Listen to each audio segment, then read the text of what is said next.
अगर आप text animation को मास्टर कर लेते हो तो आपका एडिटिंग का 90% वर्क तो टेक्स्ट एनिमेशन से निपट जाएगा। और आज के इस वीडियो में हम कुछ इस टाइप का टेक्स्ट इफेक्ट और एनिमेशन क्रिएट करने वाले हैं जो देखने में काफी ज्यादा प्रीमियम लगता है। So this is the day 29 of learning elite motion advance level video editing series. सबसे पहले तो अपने टेक्स्ट को ऐड कर लेना है, उसके बाद इफेक्ट में जाना है, एड इफेक्ट करना है और कलर एंड लाइट्स में आके ग्रेडियंट ओवरले को ऐड कर लेना है। अब इसके एंगल को इंक्रीज करके 20 के आसपास रख देना है और इसके कलर को अपने अकॉर्डिंग सेट कर लेना है। उसके बाद इसके अल्फा में आ जाना है और इसके अल्फा को इंक्रीज करके 100 कर देना है। उसके बाद फिर से एड इफेक्ट करना है और कलर एंड लाइट्स में आके लॉन्ग शैडो को ऐड कर लेना है। अब इसको एडजस्ट करना है, इसके फेड में आ जाना है और इसके फेड को इंक्रीज करके 100 कर देना है। उसके बाद इसके अल्फा में आ जाना है और इसके अल्फा को इंक्रीज करके 20% के आसपास रख देना है। अब इसके साइज में आ जाना है और इसके साइज को डिक्रीज करके 0.130 के आसपास रख देना है। उसके बाद फिर से एड इफेक्ट करना है और इस बार सॉफ्ट ग्लो को ऐड कर लेना है। अब इसके एडजस्ट में आ जाना है और इसके डिफ्यूजन को इंक्रीज करके 0.55 रख देना है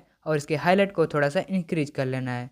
देन इसके आउटर ग्लो में आ जाना है और इसे इंक्रीज करके 20% के आसपास रख देना है।